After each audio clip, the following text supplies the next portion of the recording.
Hello. So for the Diversity Capstone project, I chose to talk about class, more specifically focusing on class privilege. So on slide 3, I give a definition of class coming from Britannica.com. Class is defined as a group of people within a society who possess the same socioeconomic status. Besides being important in social theory, the concept of class as a collection of individuals sharing similar economic circumstances has been used widely in censuses and in studies of social mobility. So the activity that I chose is called the Privilege Walk. I did not come up with the idea of the Privilege Walk. It has been around. They actually had a video go viral of a group doing the Privilege Walk. This is not an activity that I would necessarily use in a high school or middle school setting as far as talking about class, because I do think some of the statements are very intrusive and may be embarrassing to the students. In college it's a little bit different, but in high school I would typically I wouldn't do this.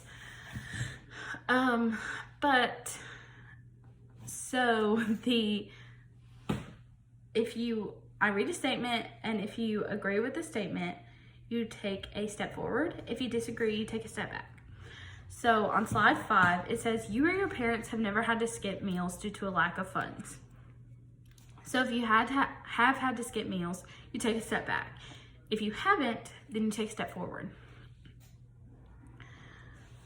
So slide 6 says, you or your parents have never had to choose between going to the doctor or paying other bills. Slide 7 says, you feel safe in your own home or neighborhood.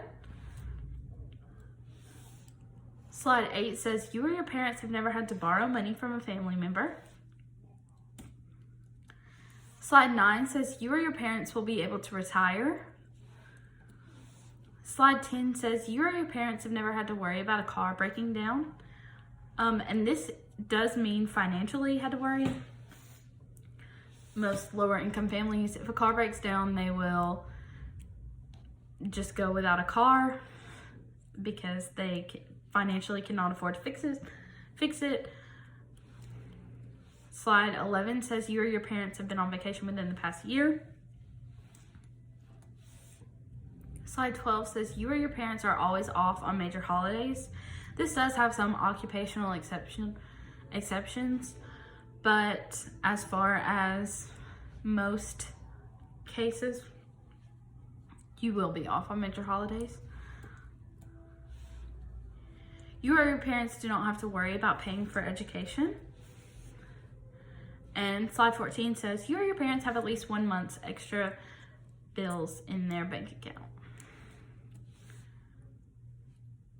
So at the end of the activity, you can kind of see where everybody is and the drastic difference between the upper class and the lower class, and the privilege that the upper class has compared to the lower class. You can ask questions then about, what surprised you the most that the lower class has to deal with. I think one thing that really stuck out to me would be the you feel safe in your own neighborhood, in your own home or neighborhood, because some people don't have that ability to feel safe and they can't go outside without being in fear of just anything. So slide 15, I kind of discuss what class privilege is. So class privilege is the unearned advantages of the upper class.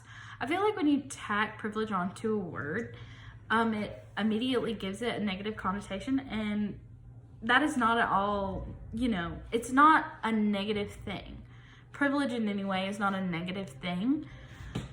It is something that we have to be aware of and combat, but it's not necessarily a bad thing. So the next point says, when most people discuss class privilege, they are referring to the workforce, childcare, or education system. So class privilege in the workforce looks like connections. You know, if your dad has a connection, you're more likely to get a job. If you have a connection, you can get a high paying job with great benefits. And childcare, class privilege in childcare looks like being able to afford childcare. A lot of times in the lower class families, childcare is not always available because childcare, daycare, preschool, it is all very expensive. So a lot of times lower income families do rely on family friends or siblings to watch the younger children while the parents are at work. Class privilege in the education system looks like being able to get into or affording private schools or high-end secondary schools, colleges. And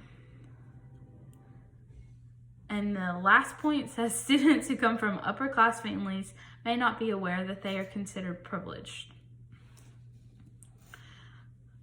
And like I just want to reiterate that class privilege isn't necessarily a negative thing, but it is a thing that we have to be aware of. So I do have, on slide 16, I have some examples of class privilege in the upper class. So it says, and these are very, very stereotypical, but it says one student who comes from an upper class family has access to high-end tutors and has the ability to spend most of their time after school studying and working on their studies. This is very self-explanatory. They don't have to worry about getting a job or taking care of their siblings or anything. They can really focus on their grades, on their homework, on their schoolwork. Examples of class privilege in the middle class would be another student comes from the middle class family. They don't have access to the same tutors, but someone in their family has the ability to help them because they have completed at least high school, if not college. They may have an after-school job, but they actually don't really stress about how many hours they work a week because they receive financial support from their family. So this could be just gas money or spending money. And the last example of class privilege that I gave is from the lower class family, which is on slide 18. And it says the last student comes from a lower class family. They spend many of their evenings working and staying up very late to finish homework. They have very little to no access to tutoring and no one at home to support them because their parents did not finish high school or college. Like I said, they're very stereotypical, but in many cases, lower income families won't have that advantage of help that the upper class and lower class and middle class get. On slide 19, I just provided some data coming from educationdata.org. It says that 69% of higher income students are projected to go to college. Only 55% of lower income students are projected to go to college. And 89% of higher income students are more likely to return for a second year, while only 79% of lower income students will return for a second year. Higher income students are also more likely to pursue a 4-year degree, while lower income students pursue the 2-year degree. So that could be a trade school or an associate's degree coming from a community college, most likely because trade schools and community colleges have cheaper tuition and more access to scholarships. So on slide 20, I put ways to combat class privilege in the classroom.